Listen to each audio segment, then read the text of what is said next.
Welcome to the Real News Network. I'm Sharmini Perez coming to you from Baltimore.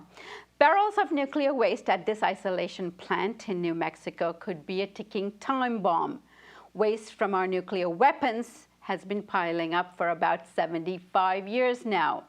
Our next guest, Paul DeRienzo, has written an investigative report on what he calls failed disposal of the waste from 3/4 of a century of weapons development. Joining us now from New York is Paul DeRienzo.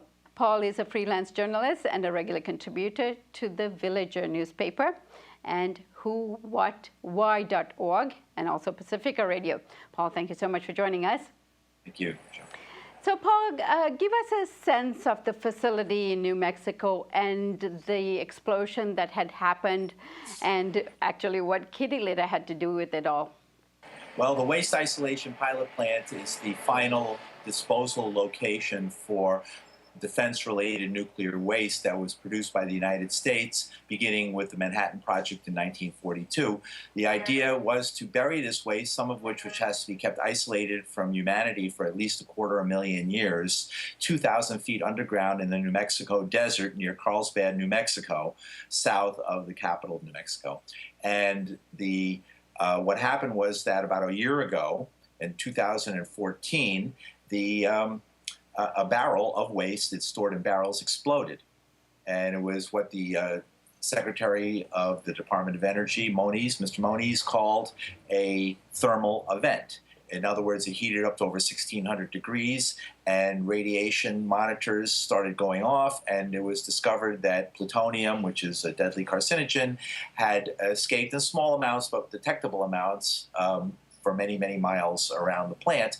And considering that this plant was supposed to remain isolated from humanity, as it says, waste isolation pilot plant for 250,000 years, and it's only about a dozen years since the plant was first opened, that we're already leaking radiation into the environment. So we have a serious problem here that might cost about $500 million to fix, and which then was later discovered to, unlike what the original description of the incident, that one barrel of waste was involved. In fact, maybe as many as 500 barrels of waste were involved. Paul, tell us about where this waste is coming from and what are other installations across the country that might be housing this type of waste. The waste in particular that we're talking about came from the Los Alamos National Laboratory. Los Alamos is the flagship of the American Nuclear Weapons Complex, which is the system of laboratories, factories, and other facilities that create the nuclear weapons that make up the United States nuclear arsenal. And it was sent from there. It was supposed to be very carefully monitored, and we were supposed to know everything that was in all of these barrels. It was a requirement by the state of New Mexico to allow the United States government to use these facilities to store nuclear waste. However, it came to the attention through the report on the incident report, that an error had been made in which kitty litter was used as an absorbent in these barrels, which also contain what they call true waste, or transuranic waste, which are items that are contaminated with elements that are beyond uranium in the periodic table of the elements. And they're mostly clothing, tools, glove boxes, other detritus that was created by 75 years of nuclear weapons production that were contaminated with these elements, and enough to fill, depending on who you talk to, 1 or 2 Empire State Buildings if they were empty.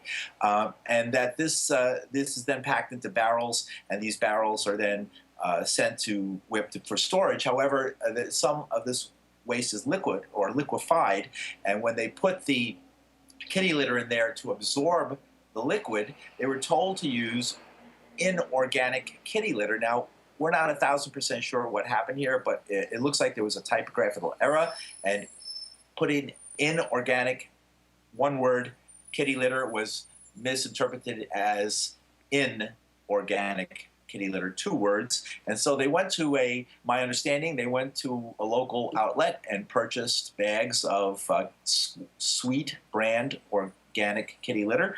They packaged it in the barrels. The barrels were then stored And then they should have known that because they should know everything that's in these barrels, they should have known that this exact combination would create a chemical form of a plastic explosive that is the formula of which is already known, so it should have popped up on their computers because they knew what they were putting in there. If they had known what they were supposed to have known what they were putting into these barrels. So basically they, in the process of packing the barrels, created a radioactive plastic explosive. And one went off and caused an entire area as big as a football field to be contaminated, and which was not supposed to happen, endangering at least 32 workers, including, I think, 10 or a dozen workers who were internally contaminated, very dangerous to actually absorb inside your body, plutonium, which is a potent carcinogen when you absorb it inside your body. And there was a fire, and now this plant is going to be closed for many years. And in your article, you refer to all of this as a cover-up of mounting problems encountered in modernizing the United States nuclear weapons arsenal. What did you mean by that?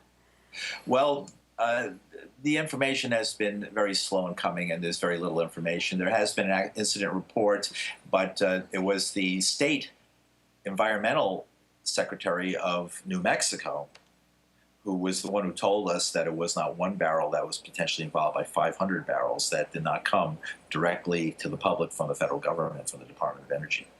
Right. And so are you going to continue your work in this area, and can we come back to you to make sure that we cover this story in an ongoing way?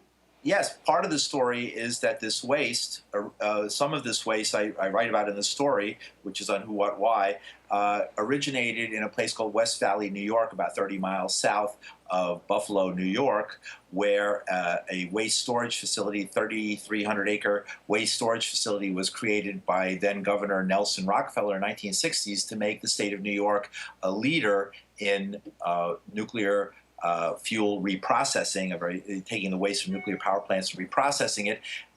That business collapsed, and New York became the proud owner of 600,000 gallons of highly radioactive nuclear waste, which was supposed to be sent to the waste isolation pilot plant, but is now has no future as far as being sent there, at least in the time for the foreseeable next few years, and is leaking. Its contents has been exposed to be leaking its contents, radioactive contents, into the Great Lakes, and that there's a plume of strontium and other cesium and other radioactive elements that are traveling underneath the ground towards closer and closer towards the Great Lakes as we speak. Paul, thank you so much for joining us today, and we're going to be following this story. I hope you join us again. Thank you very much. And thank you for joining us on the Real News Network.